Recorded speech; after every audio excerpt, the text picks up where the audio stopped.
Siemanko. Dzisiaj w odpowiedzi na Wasze prośby z podostatniego Tech Weeka udajemy się w przeszłość, do roku 2016, do Berlina, na wyścig Formuły E. Ta opowieść o nowoczesnej technologii i ściganiu się imponującymi jak na tamte lata elektrykami nigdy nie ujrzała światła dziennego. O przyczynach mówiłem w Tech Weeku, więc jeżeli nie widzieliście, to możecie kliknąć w kartę albo pod filmem też umieszczę link. Nie chcę Wam tutaj zabierać czasu i mówić 2 razy o tym samym. Teraz skupmy się na zanurkowaniu w przeszłość. Obiecuję, że warto.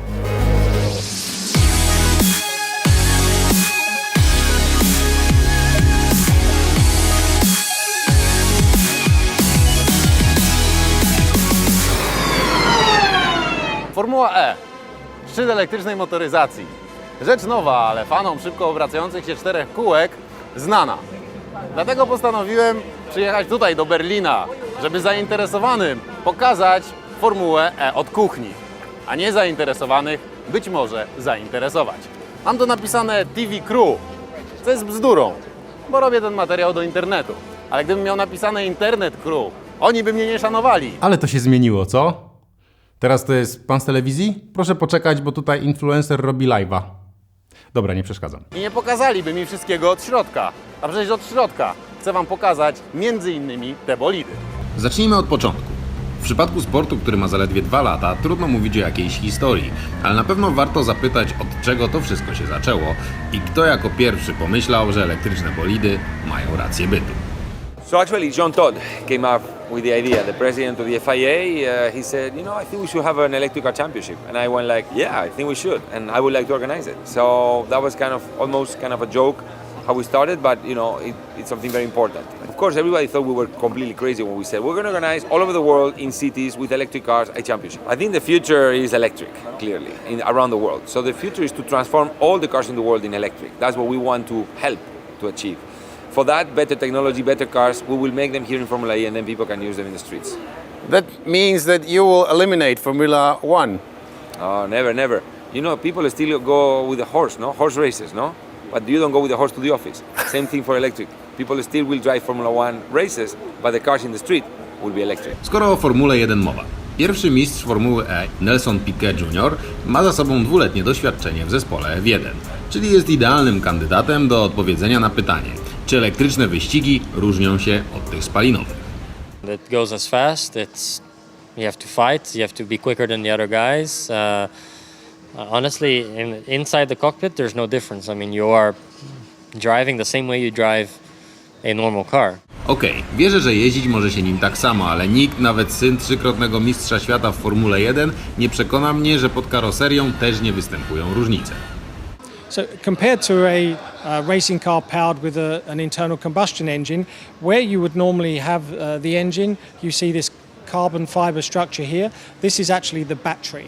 Now this battery contains 28 kilowatt hours of energy and that is enough to power the car through around 26 to 30 laps.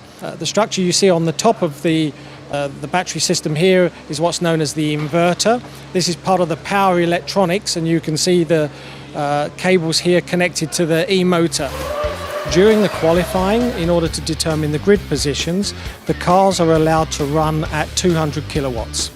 Then in the race, the maximum power is limited to 170 kilowatts. People are then working on strategies on how best to use the power and the available energy in order to get the best possible race performance. To wszystko brzmi bardzo mądrze, ale dobrze byłoby usłyszeć też brzmienie samych bolidów. Jeżeli zastanawialiście się nad tym kiedykolwiek, możecie przestać w tej chwili. Pędzące z prędkością 200 km na godzinę elektryczne wyścigówki z perspektywy widza na trybunach brzmią...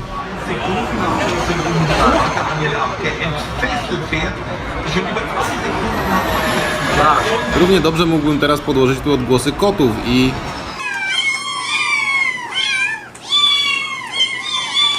No dobra, nie brzmi to może tak samo, ale słuchanie silników elektrycznych nie wywołuje raczej orgazmu. Ale dzięki temu, że nie są one super głośne, wyścigi mogą odbywać się praktycznie wszędzie, nawet w centrum dużego miasta. Oglądanie jest fajne, ale w zasadzie ogranicza się do kilku sekund raz na jakiś czas. Co więc robi kibic na trybunach? Sięga po telefon z aplikacją. Dzięki tej aplikacji z perspektywy kierowcy mogę zobaczyć wyścig. I w tej chwili patrzę na kamerę zamontowaną w bolidzie Nika Heidfelda, która akurat jest w pit stopie. A pit stop w Formule E wygląda zupełnie inaczej niż to sobie wyobrażacie. Bateria w bolidzie wystarcza na nieco ponad połowę wyścigu. Ładowanie baterii odpada, wymiana też, a to oznacza, że na pewnym etapie kierowca musi po prostu zmienić swój pojazd na nowy. Przesiadka wygląda trochę głupawo, ale też całkiem zabawnie. Musi trwać co najmniej 50 sekund, ze względów bezpieczeństwa. Dzisiaj to już przeszłość. Baterie nowej generacji wystarczają na cały wyścig, więc pit stop nie jest konieczny. Ale szefowie Formuły E planują wrócić do idei pit stopu po to, żeby szybko ładować baterie. W bolidach trzeciej generacji. Te, które widzicie w moim filmie, są pierwszej generacji. Drugiej generacji bolidy miały pokazać, że bateria wytrzymuje długo. Bolidy trzeciej generacji mają pokazać, że bardzo szybko można naładować baterię, przy czym czytałem o 30 sekundach ładowania baterii w pit stopie.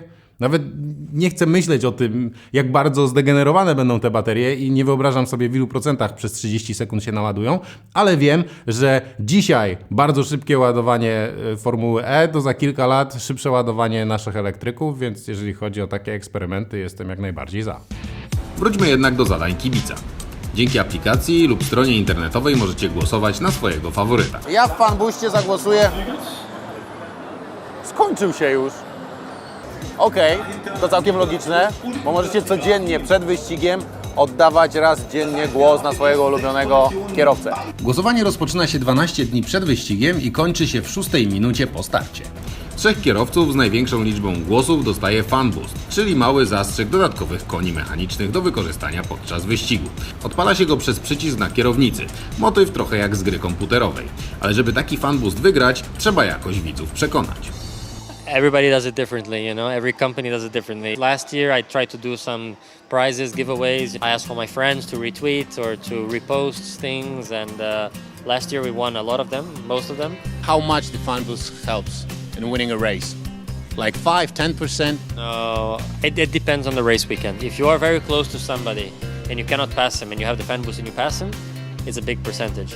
But if you are running by, like last year, I had some races where I was leading the race and I had the fan boost and I didn't have to use it because I was in front. Nie samymi wyścigami jednak takie imprezy żyją. Oprócz podziwiania występów lokalnych asów estrady, można na przykład pojeździć na symulatorze. E-Formuła to także e-wyścigi.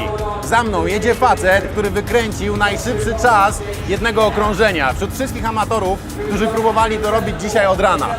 Z racji tego, że wygrał, ma szansę powalczyć z prawdziwymi zawodnikami Formuły E, którzy na chwilę przesiedli się ze swoich bolidów w te krzesła. Można też trafić na coś naprawdę interesującego. W końcu obracamy się wśród najnowszych technologii. Safety cary, czyli BMW i8, są ładowane bezprzewodowo. Tak, dobrze słyszeliście. Bezprzewodowe ładowanie samochodów elektrycznych. I po krótkich wyjaśnieniach okazuje się, że to ma sens. Is it everything? I mean, this is everything that charges the car wirelessly? So there's four things really involved in the wireless charging. There's a couple of base units which take the electricity from the wall and convert that to a higher frequency alternating current.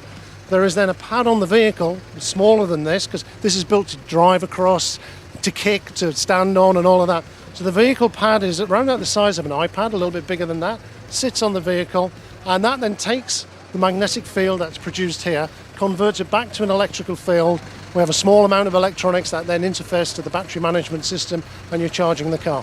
A zatem całkiem możliwe, że niedługo przed waszym domem albo w waszym garażu pojawi się taka płyta, która jest absolutnie odporna. Pod ścianą będzie stało coś takiego. Jedno z drugim będzie połączone kablem, a pod waszym samochodem będzie płytka wielkości iPada.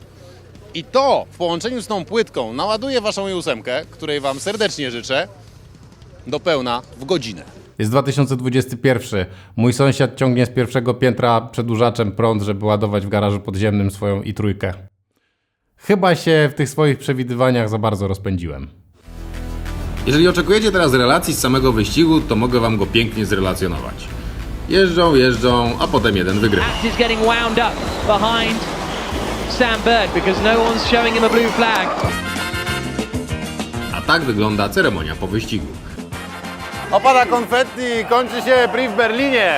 Mam nadzieję, że Wasza ciekawość została zaspokojona. A jeżeli nie, nie ma problemu. Jadę do Londynu i postaram się odpowiedzieć na Wasze pytania. Wystarczy, że umieścicie je pod tym filmem, a ja przyjadę z Wielkiej Brytanii z odpowiedziami.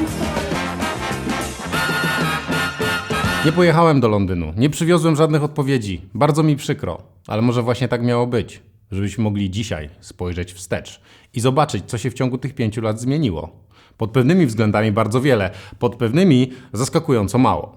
Nie trzeba też być Sherlockiem, żeby zorientować się, we współpracy z jaką firmą powstał ten materiał, mimo że wspomnienia o niej usunąłem z tego materiału i teraz też nie będę wymieniał jej nazwy.